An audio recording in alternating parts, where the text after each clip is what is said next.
ginger inside. Tastes like Zobo ball. Hello, everybody. Welcome to another episode of the Bag is Back podcast. Yes, sir.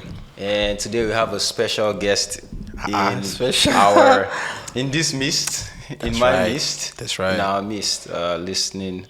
For those listening, we have David with us here today. What's up, guys? We'll give him a chance to introduce himself, but first, you know how we do on Bag is Bag. We have to play categories. But I mean, if you guys recognize today, we're both wearing jerseys. Yeah. Repping for our teams. Best team in the world. No, what? Tough times don't last, but tough people do. Number 8 is not the. If number 8 is the best, then. Number 8 now will be 8. That's a good one. Don't hate. That's a good one. I love it. Yeah, man. All right. Before we get started, we're going to play 3 rounds of categories. Okay. And we're going to play 3 rounds of categories. And for our first time listeners, categories is a game where you pull out a card from the deck. It has a category, and you're supposed to mention examples of the categories between ourselves. The first person who hesitates or cannot mention a category loses. Okay. So I'm going to play best of 3 rounds. Okay. David already knows how to play these games. So if he wins, you are the creator of the game now. if David wins, it wouldn't be a shock. What would be my prize if I win? What would be? So it's always a bet. Okay. So we have to bet best of 3. What will best of 3 get? Let's best of 3 will get a free ticket to the next uncle's event. I mean, but if I win, if I win, I'm already there. So no. Give me something. If you win, I'll promote the next event for free. Now I'm in my bag right now. So all right. You heard him. Yeah. Free ticket. Free for promotion. Me, yeah. Free ticket. Free promotion for got it. Me. All right. So best of 3. Let's look for. Let's give it a nice shuffle. Pick from somewhere in between. No, this one will be hard for us. This one is cosmetics. Oh yeah, now. David, we should go. Yeah, let's go. All right. Oh, wait, is it the brands or no? Just the actual product. Yeah, what the product is. The product. Okay. Yeah. Okay. So cosmetics that you know. Right. Mascara, eyeliner, eyeshadow, concealer, blush, powder, lipstick, foundation. David, where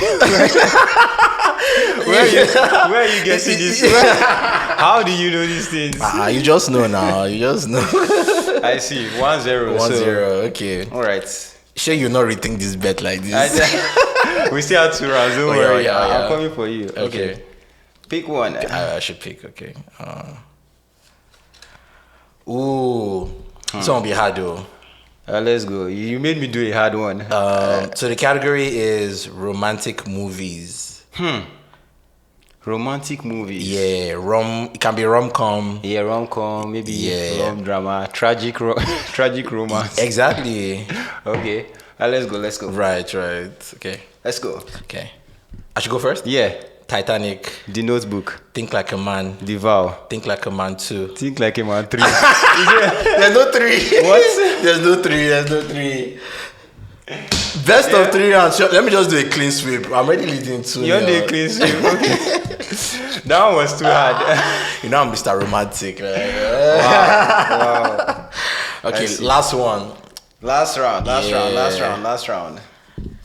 Man, let's be this one. Taylor Swift songs. Taylor Swift songs. Me too. I don't know. I only know one. So should we? Let's pick on that card. Let's skip it. Okay. Put it back in the deck. Maybe. Okay.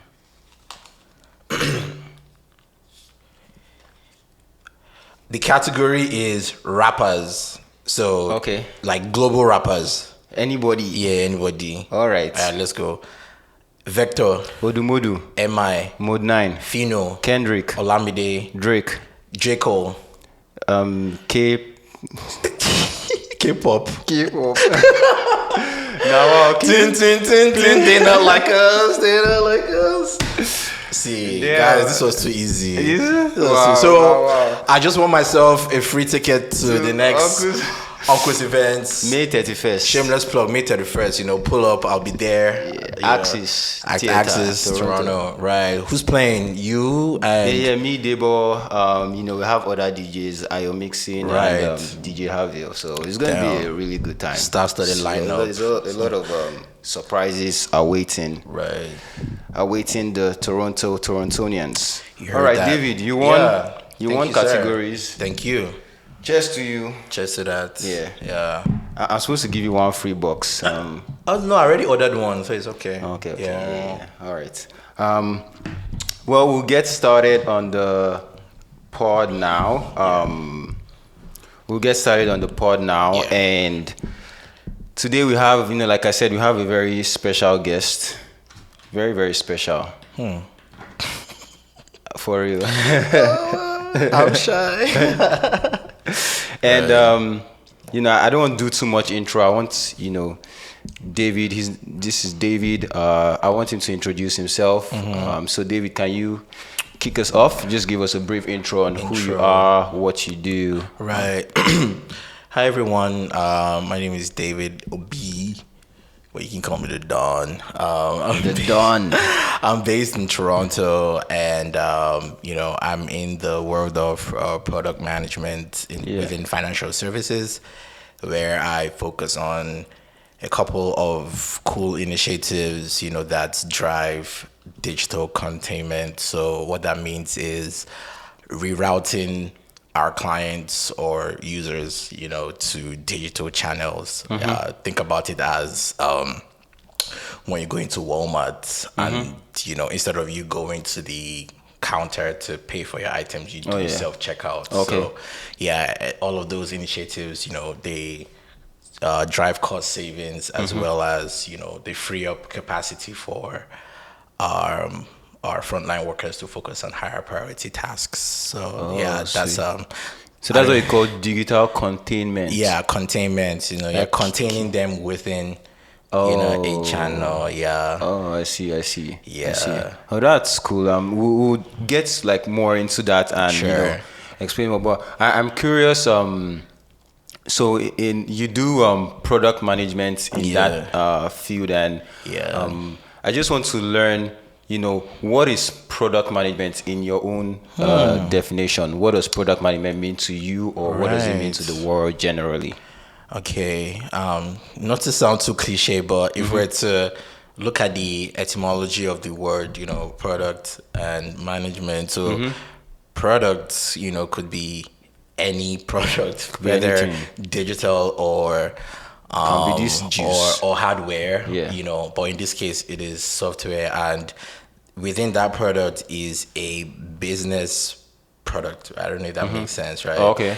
And then you are just managing, the success of that product from conception, right, to possibly execution.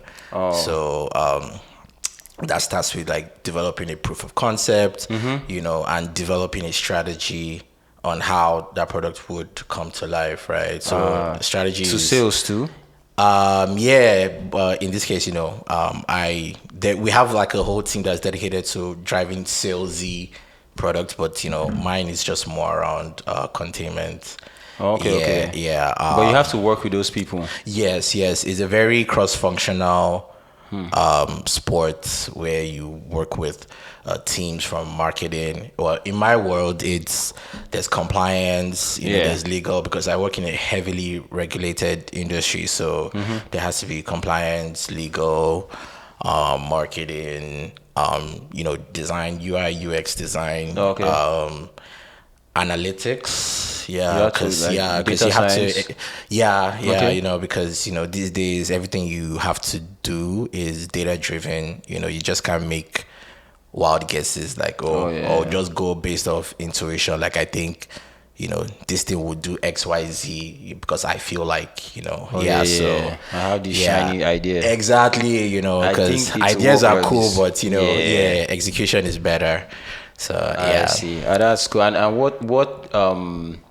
what took you into product management, how did you know, like, what's your background in? What did you do in, Right. like, undergrad? Or, Right. yeah, or did you do grad school? Like, what Yeah. brought you into product Oh, that's a management? good question. That's a good Yeah. question. So my background, I studied petroleum engineering. Petroleum, Yeah. oil. Yeah, I know. Why Oil, are you you not know. in, like, the Middle Do East? you have a oil? No, I studied, oil and gas or petroleum engineering. And that was because, I mean, you remember that back in the days, the biggest employers of, I would say, the biggest employers and people that paid the highest, were sort of the energy companies, Oil the people, IOCs yeah. in Nigeria. Well, let me just take a step back to why I decided to do that. Honestly, I didn't know what I wanted to do in undergrad. I just knew that I was really good at physics, math, and What was your jam score? it was pretty high. I think I got 284. Oh, that's mad. Oh. Is that high? I don't know, what was jam over what? Over 400. Okay, I had an okay score, but my strong points were math, and physics. So, Damn. and I wanted to study engineering, but I didn't know what field. So my dad is a mechanical engineer, so Okay. he actually helped me choose, and it so happened that my aunt was a professor within the field of petroleum engineering. So I was like, okay, anything that gives me money, Yeah. that would guarantee soft life. So I chose it. But deep down, I've always loved, the world of innovation. I think I watched at that time. This movie was really The Social Network. Oh, yeah. So I think I watched it and I deep down like, I want to do something like that. Okay. But anyway, I went with the more feasible option, which is petroleum engineering. And then when it was time to come to grad school, in Canada, I was like, okay, I have to like pivot now. Oh, right? okay. Yeah. What did you pivot to? What did you take? There was a course in Concordia University called Innovation and Technology. Yeah, so it wasn't like product management specific, but it was more around the ecosystem, how to like validate Ideas? and then there was a part of the program that afterwards you would work in a startup, right? So that was my first. Well, I'm curious what, like, the courses look like what's, we'll do, like, if it's computer science, we'll do advanced Right, database topics, yeah. software programming, that kind of Yeah, stuff. What courses would you? Yeah, like business courses. Okay. More of a bridge between the two. It wasn't technical, but I started, getting my hands on prototyping software. Oh, yeah. Yeah, and it so happened that during the program, I enrolled in an innovation challenge by TD Bank. I think that was my big break, actually. Oh. Yeah, TD Bank had this, global innovation challenge where, they were looking for great ideas. They had 4 themes. I can't really remember what they are right now, Okay. but, got together, assembled a team of 4 people, and then we started, like a hackathon, started working on it, and then we prototyped our idea. And let me jump to the cool part. So from about 835 applicants, it was cut down to 20. And then they asked us to submit, like a proof of concept. So we did like a quick prototype on Figma. That was my first design tool. My friend Nii. So you can use Figma. Yeah. My friend Nii introduced me to, Figma. Shout out to Nii. And then from 20, it got cut down to 3. Right, Yeah. and we're among the final 3. So, that's so so there was the final that was at TD headquarters in Toronto here. My first time coming to Toronto, had an all expense paid trip, and Mad, that's I so lodged in cool. one of the hotels there, and we're supposed to present to the VPs, the following day. And which was cool. We ended up in second. We won 2 prizes, Oh, and what there prize? was, What prize did you guys win? best vote by the jury, and then second, that typical second. So okay. and then we're giving cash prizes. Yeah. Nice. So, That's so nice. came back, joined a startup in EdTech, very small team, working closely with the founder, where I was, trying to like translate a lot of things that were on the roadmap into feature requirements. Oh, okay. So that was like my first exposure into the world of product. But I credit my big break to joining that innovation challenge because that gave me the opportunity to take an idea that was just in my head into a feasible prototype and presenting the roadmap, the business cake to, I said business cake, business case. Is a cake. It's a cake, actually. It's a cake, actually. You know, the business case to C-suite executives. So yeah, that's when I had the light bulb moment that, okay, this is what I want to do for life. Yeah. So what I'm hearing is that what I'm hearing now is that you also learned how to present your ideas through that process, and is that a lot of what you do in product management? Yeah, in fact, I think it's the bulk of it. It's communication. I know people say communication, but it's a very vague concept, but it's very important, because you're working with cross-functional stakeholders from, if it's not vendors, it's your users that you're building products for, or the teams that you work laterally with. Okay. And then there's also communicating up, which is, your executive stakeholders.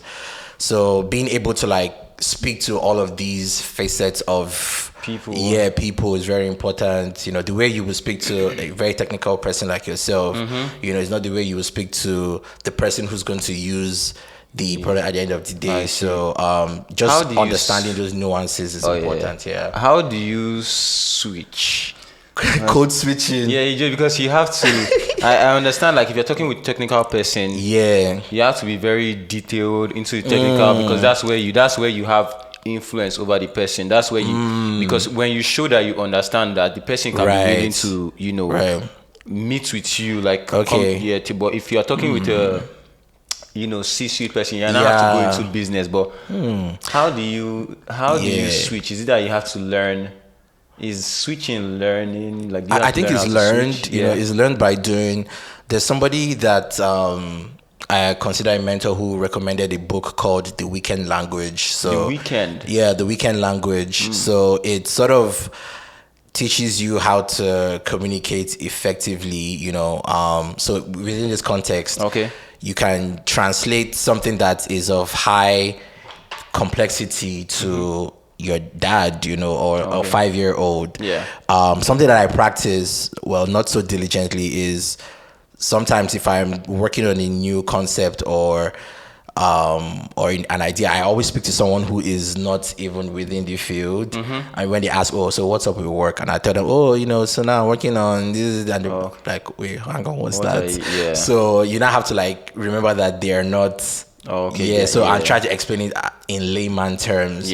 So that helps. There are audiences too that are non-technical, a typical business audience is not technical. So knowing how to speak, translate technical jargon into plain terms helps. I can give you an example So one time when I worked in the startup, when I was back in Montreal, the EdTech. Yeah, the EdTech one, I wanted to explain the concept of an API to some of the users that were testing the feature. And the way I explained it, I don't even know where that inspiration came from, but I basically used the example of a restaurant, right? So, imagine you go to a restaurant, you speak to the server or whoever is at the counter, you give them your order. The server takes your order to the back office where they do the processing. You don't know what goes on in the background. All you know is that you're just gonna get your French fries, your home fries, and burger. That's a good so that's how I use analogies a lot, for non-technical audiences, and it helps. It sticks better. So. That's a good example. That's cool. And so after the EdTech startup that you worked on, did you? Because you said for your program, you have to work at a startup. Was that EdTech part of it was the EdTech. Yeah, it was the EdTech. And then after that, after graduation, joined a sports analytics startup.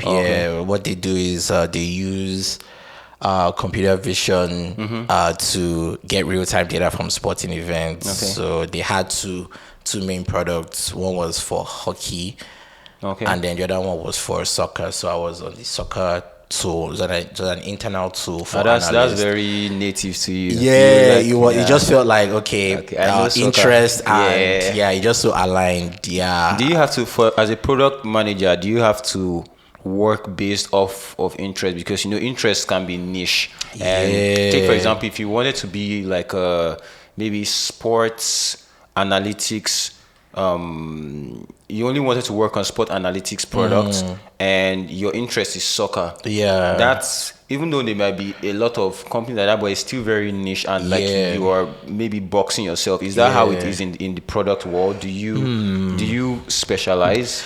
Yeah, that's a sorry. That's a good question. I think very few people are fortunate to be in spaces that so aligns with what they're most interested in. But for me right now, I'm just going with Chasing the the flow. bag. Just chasing the bag, Chasing the bag, yeah. honestly. But I've thought about what I really want to specialize in.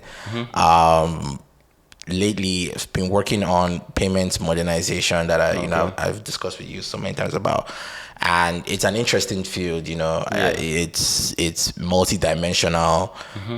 It's essentially the fulcrum of businesses, right? Payments. So that's what I've been working on lately at work, and there's a bit of interest that has driven me to just learn more about it. So we'll see if that's something I'll delve into.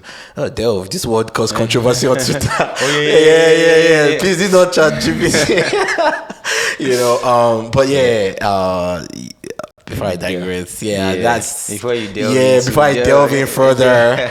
But we'll see. I think that I'm still very young in the field, so there's still a whole world ahead of me. So I'm just like soaking it all in. Okay, so I want to maybe move back a little bit and focus on.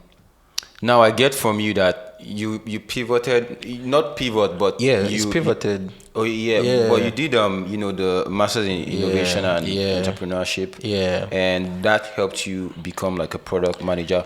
What sort of education do you think are useful for people that want to go into products? Wow, this is something that people debate about, because people will tell you that there's no linear path to it. Essentially, most people who are in the field right now they came from diverse backgrounds. Like me, I came from a very traditional engineering background.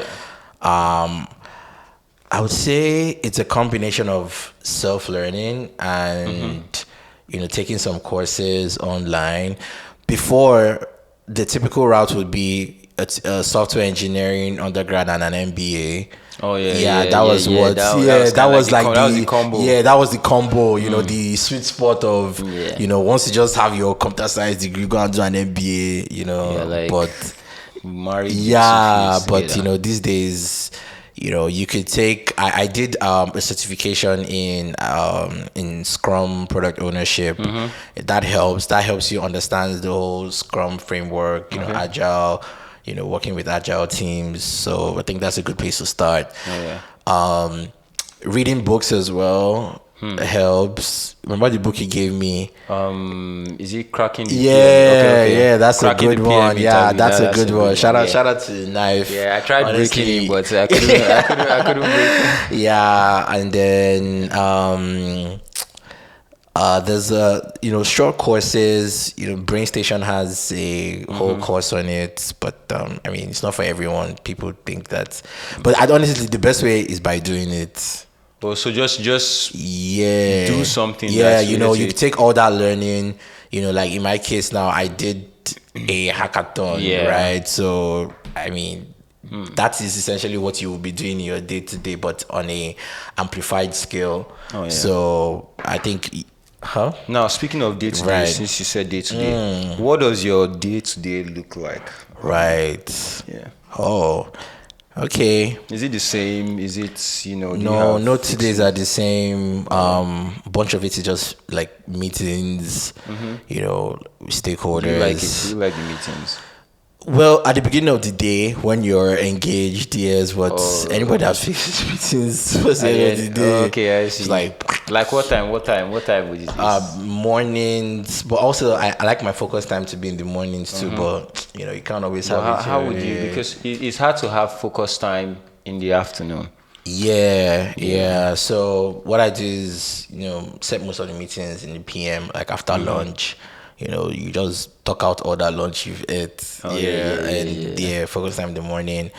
I spend time. A lot of what I do is quite data heavy. So because when we're trying to define the roadmap, which is like the now priorities now, next and later, we have to understand what are some of the trends in the higher priority pillars that we want to tackle, right? So looking at that data, trying to understand what clients are doing. So we call our users clients. Okay. Call them It's not good clients. to call them users. Facebook calls them people. Okay. Yeah. So I mean, it's better. Is it better with kind of right to kind of connect to them? When you say users, it kind of sounds like an addictive type of stuff. Yeah. Wasn't it Facebook that sort of popularized that word, users? Maybe, but then they now shifted to like helping our people. Yeah. So understanding what they're doing, work with designers a lot to get preliminary, draft of designs. Yeah. Depending on the stage of the projects that we're working on. Also, a lot of it is also focused on working with technology teams. So we have two separate technology teams. One is more focused on the infrastructure, right? So like architects, and then there's another one that's closer to the day-to-day delivery of the product. So all of that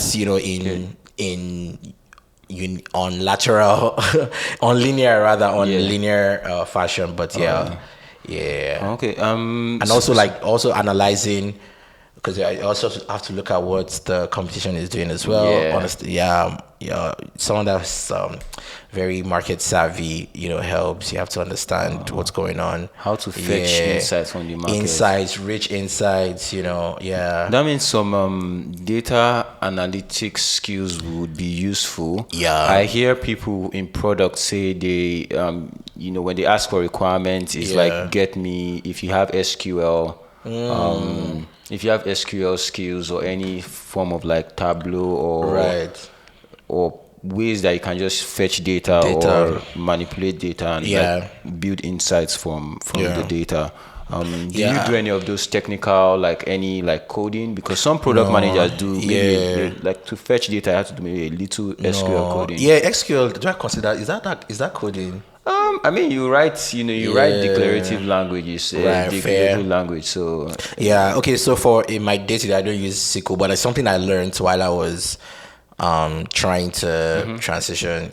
I learned it, but I just never had the need to use it. What is it? SQL. Okay. Yeah. But you have to be able to understand dashboards. We use Adobe Analytics.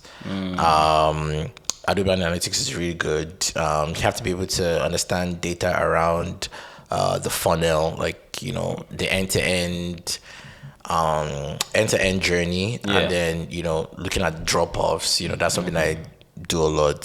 I found that execs like that. When you say drop-offs, Excel is like the OG. OG analytics tool. But just understanding data and trying to tell a story with data is essential. You don't have to be the data science guru, but I think just being proficient with data helps. And another thing I want to touch on is the meeting culture. The meeting and meetings on meetings. How, because like when I see product managers' calendars, sometimes it's always filled up with. It's just from morning to the end of the day, it's filled up with meetings. Would you say, like, what balance should you have between that and focus work? It doesn't have to be what you're doing, but do you think maybe they should delegate the focus work of product managers to other people? Because I know some product work, some focus work is you writing stuff down. Okay. Writing requirements. But if you have to be in all these meetings, that means you're working overtime. Right. I think it's just having that, and it comes with like maturity in the role, depending on, how far along in the company you are. There are just some meetings that don't need to involve you. So knowing which ones there'll always be meetings, but you just have to prioritize, the most important ones. Finding time to do focus work too is essential. If you're a morning person, I would say just block off your calendar and be unapologetic about it. Yeah. What does focus work look like for you? What do you do in particular in that focus work, or some things that you do? Right. So sometimes it could be studying. So if I'm working on a new course, you saw the white paper on my table today. So David was reading about Bitcoin. BTC, David. Yeah, sometimes it could be studying. Sometimes you could just have an executive ask that says, put together a point of view on, I don't want to give a concrete example, but a point of view on something. It might just be a concept you never heard before. It happened to me recently where my director asked for put together a POV, and then you just have to make what does a point of view contain? So a point of view is like what it is, our current state. Okay, what the ask is. So if I say, Naif, can you put together a point of view on maybe on iPhone or something? Yeah, security concerns with the iPhone. Okay. Right. So you would essentially talk about what it is, what the concept is.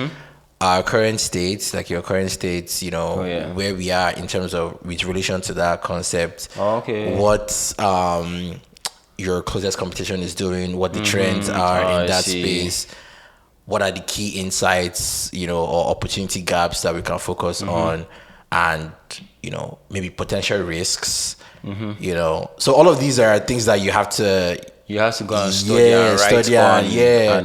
So being able to do the reports, being able to storytell, like I think you will just realize that making great decks is something that's you would acquire with time. I see one that they can ask you, because now that everyone is doing AI, they can be like, give us a point of view on how AI can be useful to our website. Maybe just user just enter the website, how useful would it be. So that makes sense.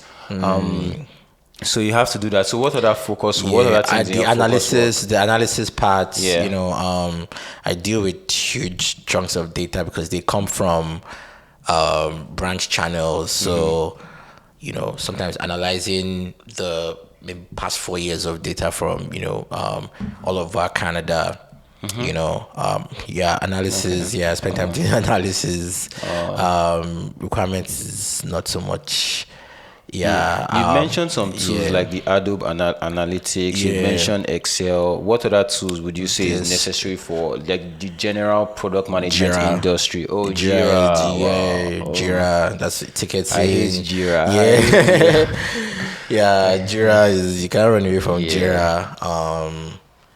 Which one, right? Splunk. Splunk helps you to see, sometimes like errors and stuff.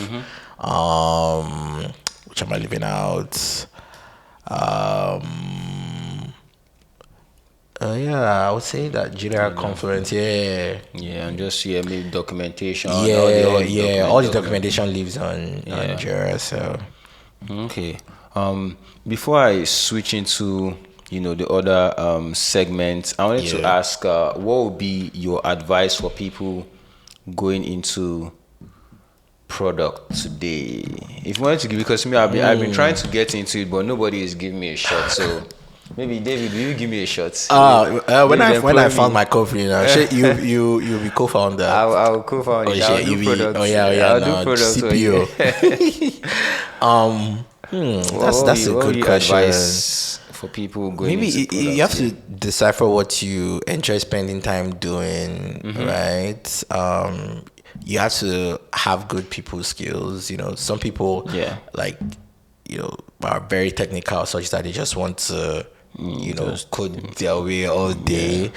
Some people are a bit introverted, and there are people who are introverted that are doing product, but what I mean is you have to be comfortable speaking to people. I see. Right. Sometimes when you're doing user testing, just creating those unmoderated environments for recruited users, it's you're going to speak to them, right? You explain what it is, you explain what the concept is. I think presentation skills is very important. You have to be able to speak to audiences. Yeah. So if you enjoy just being at the intersection of different functions, right? Of everything. Yeah. For me, I appreciate a good user experience, but I don't want to spend all day designing pixels. Yeah. I see. And there was no way. Technical too. Exactly. Yeah, there was no way I was going to go and learn, front end from the beginning. So I didn't care about that. And I was also lucky because the guy that I worked with in sport analytics, V2, shout out to V2 if you are watching this. He actually looked at me one day and said, I think you make a great fit for product. And that's why I just went with it. And then also some of my innate abilities, which is having an idea and just fashioning how that is going to work, building a concept. It's something I've always had, so if you're that kind of person, it so perfectly aligns that maybe being in product to help. I don't know, I don't know if it applies to everyone, but I think just a combination of people's skills on appreciating what a good user experience is and being able to influence, that's what I was missing. Influence, because nobody's reporting to you directly. We don't have any direct reports. But being able to influence, drive people to an idea, to a common goal, right? Also influencing stakeholders that, hey, I think we need to invest $30 in categories because it brings people together, and you snooze, you lose. So being able to influence those kind of outcomes, business outcomes in this case. If that's something you enjoy doing, then I'd say go for it. That's good. So switching gears. Switching gears almost completely, but your newfound hobby. It's not hobby, but it's making you money. So it's hobby plus money. It's, I know. If it doesn't make dollars, it doesn't make sense. Don't make dollars, don't make sense. So your new hobby, which you do now, which is MC. That's like mic compare. Is that the meaning? What's the meaning of MC? Master of ceremony. Master of ceremony. Yeah. Or master compare. I think there's a word compare. Right. I think that's what people call it, but the literal meaning of MC is master of ceremony. So master of the ceremony. That's what we see. It's like product management, master of products. Just I think it's almost the same thing. There's some intersection. Overlaps. Because think about it though, in an event, you're not the one DJing.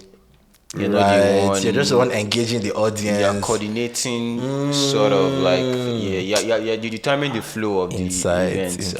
Insights. So David is also a master of ceremony and MC, event host. I've been fortunate to do some events with David, and how have they been? What? How have they been? Moment of truth. Moment of truth. Like really good, because I think it brings a lot of that, that presentation skills from your product world. Right. And it's just very, very eloquent. Ooh. You just speak out clearly. IOTS doesn't lie. My IOTS. You just speak clearly, and there's one thing that captured my attention for your MC was there was an event where we had, and there was heat in the room, and David sort of like apologized for the heat, and that sort of eased the audience a bit. Like people weren't as bothered about the heat again, and the way you said it, I think you just have a way of saying things. So actually it's not even necessarily like clearer, but the way you just combine what you say when you have the event, is really good. So that's David. Thank you for telling me. I've never heard this from you before. Master of ceremonies. Book your boy. I'm into events right now. If you're trying to elevate your experiences at events, give me a shout out. your guests will be engaged. People are gonna leave happier. I bring that vibe, bring that energy, and stay tuned. Stay tuned. Okay, so how did that come about for you? How did that come about for you? Where did you get your first experience? Honestly, my bro, you were with me from the beginning now. Oh yeah. This is fairly recent. It all started in December. One of my very good friends, Jerry. Shout out to Jerry. Jerry was getting married. Yeah. He was having his civil wedding in December, mid-December, right? And he just hits me up. Honestly, it was by text message, and it was like he sent the invites, over text. I was like, O'Shea, we outside. And then it was like he wants me to host the event. Bro, I was like, I've never done this before. Where did you see me? Exactly. You get like, I have never done this before. I have never put myself forward to say I'm a host of any sort, but he just asked me to do it. And a part of me thought, okay, why not, right? Oh, yeah. What's the worst that will happen? I mean, he's my friend. I understand how stressful it is putting events together. Sometimes you just need to volunteer to help. So I was like, okay, I'll do it, and there was no hard preparation. There was no script. Oh, yeah. In fact, when he told me to do it, I was like, okay, do you have DJ? He was like, no, he doesn't have DJ. I was like, okay, I have someone that's DJ. So I reached out to you. So two of us, we ran the events together. I just got there and we just did our thing. And honestly, the reviews that I got was so good. I don't even remember how well I performed that day, but, from the feedback that I got, I thought, okay, maybe this is something that I should continue doing, right? And since then, opportunities have come, Also, shout out to Knife. He's been putting me on. So, So I think also maybe just tying back to how this translates to what I do on a daily basis, like just taking feedback and, and making it iterative. Oh yeah. Yeah. So from that feedback that I got, I was like, okay, it's not to hold mic and talk and get people engaged. Sure, why not? And like they say, the rest is history. Oh yeah, sweet. And what's like the most challenging thing about maybe doing an event or emceeing an event? What's challenging? So, moment of truth. The one that I struggled with the most was when you guys did Afro R&B in February. So for those who don't know, we organize. So Uncles organizes raves, and so it's like, the DJs are on stage, and then there are people on the dance floor, and so if you are an MC, you have to like face like the crowd and engage them with the song. So it's like a hype man. Yeah. So, but so that was different for me because my style is very, witty, very eloquent. Like you mentioned, like I'm just someone that's, I come up with things on the spot rather, and just go with it, right? So there's no template that I use, right? Okay. So I consider one of my strengths to be witty, so so I do it in very chilled audiences. A typical audience would be wedding guests, people that are already dressed up fresh, sit down, relax. They don't want stress, they just want to hear how good they're looking, dap them up. So that's my typical audience. But this one was different in the sense that it was a bunch of young millennials, Gen Zs they were out to have fun that night, and it was a total of 600 people that you guys had. 500. 600 people and 500 plus people, and I had to face them to engage them all. Now, so one thing I struggled with was, I was asking you, is my voice loud enough? Yeah. Because in my head, I'm shouting, but I don't know if it's enough to engage, to get everyone gingered. So that was a learning experience for me.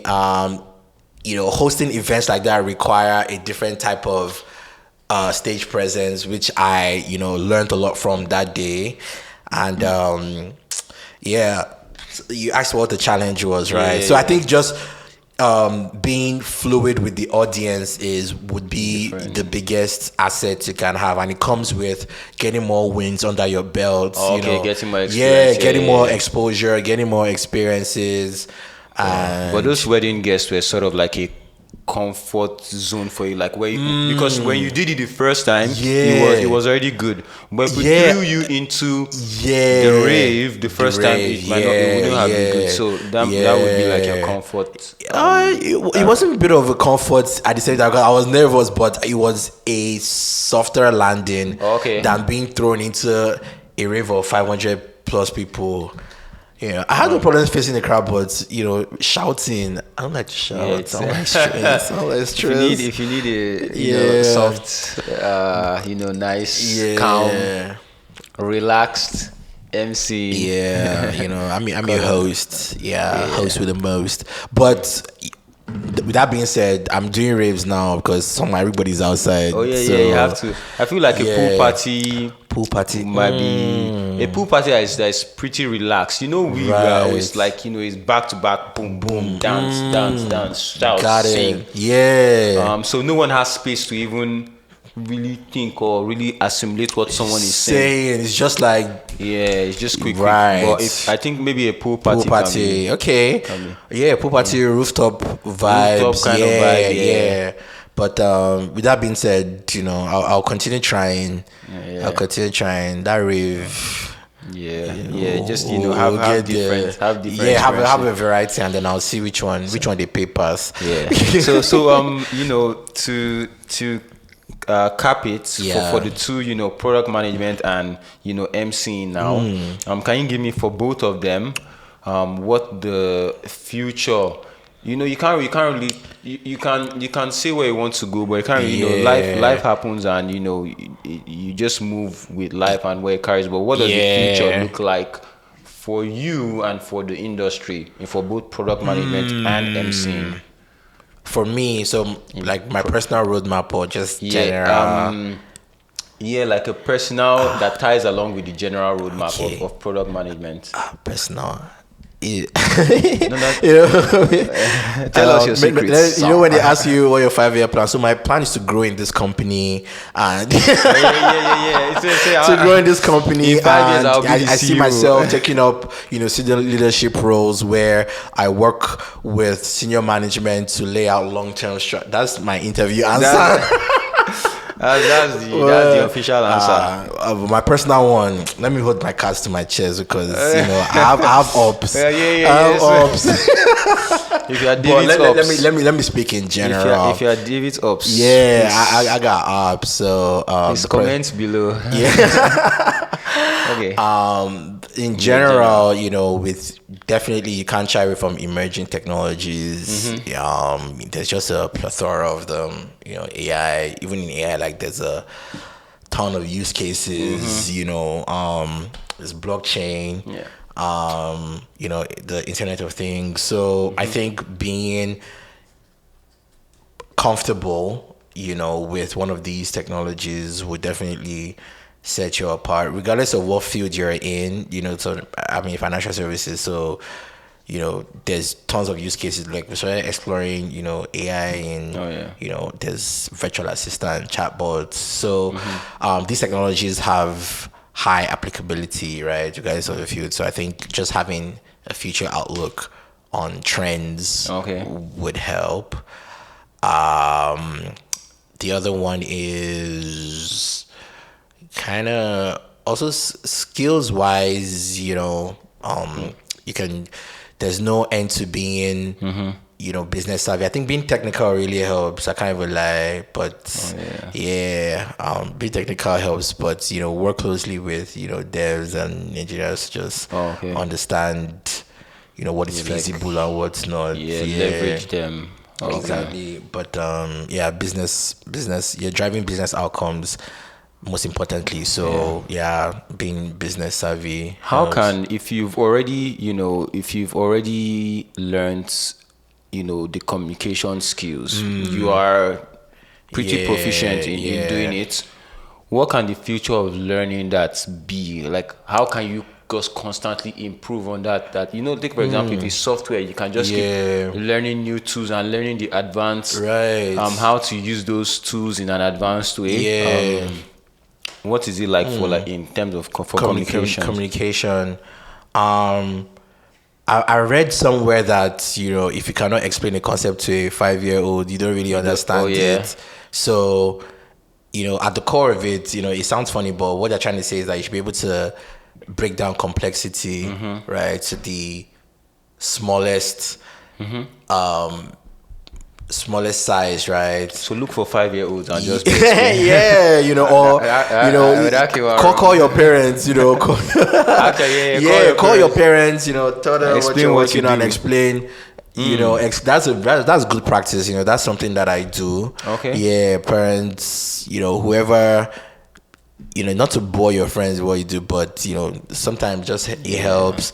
I heard a very non-conventional example. Do you want to hear it? Yeah, let's go. Storytelling. But is it that you just find any story and just tell it? So storytelling is, you know, how you're able to craft a narrative around whatever. So like in this case, an idea or a product. So what is the narrative? You know, a vague example could be Categories is a game that unites families, right, by challenging them or creating competitive spaces. You know, just crafting a narrative. What is the narrative around this game? It's not just a card game. It's you know, fighting. It's fighting. You know, it leverages competition to, you know, create strong family bonds. That's a narrative, right? So, in a bigger picture, you know, you have to be able to craft a narrative around how this is tied to what the market needs and how that is going to make your company successful. So being data driven also helps, you know, saying this leads to X% sales or X% cost savings. You know, being able to craft a narrative is very good.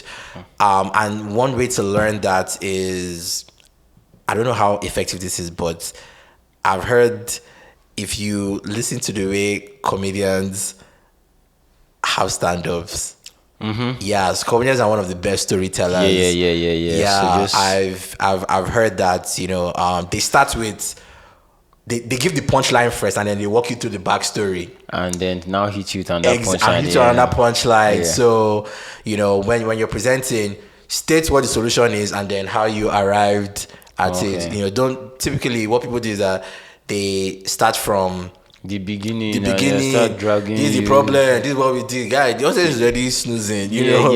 So this is what we did, how we did it, and this is the outcome. You know, start with that first, and so storytelling really helps. Communicating. You know, just explaining things. Thinking in first principle. First principle. Very root of first principle thinking. So you have to be methodological in your approach. And then the other question you asked for MC, what is the future? That is a good question. So the future will look like, you know, hosting corporate events. You know, honestly, my typical clientele would be, you know, high net worth individuals. Wow, high net worth individual. Yeah, you know, so if you're a high net worth individual, comment below. Let's host some fundraising galas. Let's raise some big money. some millions. David will be able to persuade them. Yeah, exactly. Tell them a story. You know, about the funds that's the kind of events that I just really enjoy. I envision myself doing. You know, I think about someone like Trevor Noah. I'm not saying I'm funny like Trevor Noah, but like think about Trevor Noah, how well he combines, you know, his eloquence with, you know, humor and also being socially conscious. You know, that's a very good example. In Nigeria, a good example would be someone like Ike or Bovi. Right. Yeah, but Bovi, you know, has a very good sense of humor. Like he started off as a comedian, right? I'm not that funny. I watched one of Bovie's Access Bank video, and he was just able to just merge everything, like right, the MCing, public speaking, yeah, cracking jokes, and it was nice. Right. So just it also works with like product in the sense that being aware of what's going on in the market with your competition. So you have to be socially conscious, socially aware of what's happening.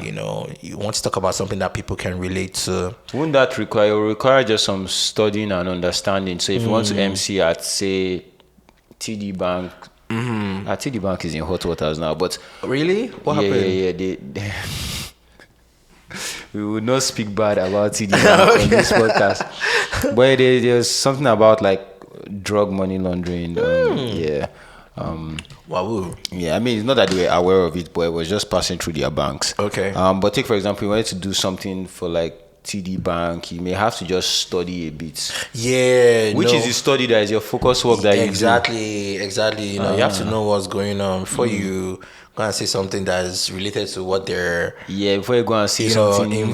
what they're implicated in, and everybody just be like, who be this guy? So just being able to read the audience too helps. The way I would say certain things with you guys, or a typically black audience is not the same way I would say things in a diverse audience. So honestly, that one just comes with time, right? Understanding what each audience needs. What people not like us find funny. Okay. Yeah, what people not like us find offensive. Right. I see. Humor is very geographic. You can't crack it. Exactly. It might even be maybe Toronto and Ottawa people. Something as simple as that. Exactly. You can't crack. Yeah, you can't crack. Or make light jabs about something that's very relevant in Toronto. Or let's say I'm hosting an event with our parents, right? It's someone's 60th birthday, and then I'm talking about the Kendrick Lamar and Drake beef. Yeah, what was that? So just understanding, your audience helps. Okay. Yeah. Okay, that's sweet. Thank you so much for your time today. Do you have any last words for us? Last words for our audience? Last words. Any? We'll have you back on this pod for sure. I'd love to do this when again. when you are now doing in a few months, big high net worth clients. But that's not to say you guys cannot still book. Or we have to start from somewhere. So you guys are potential high net worth individuals. So we trust you people. I don't despise the days of little beginnings. So feel free to holler at me and yeah. That's sweet. So, Uncle. Yeah. Thank you so much for your time. Thanks so much, man. I appreciate it. Yeah, I had fun doing this. Thank you, everyone. Yeah. Bye for now.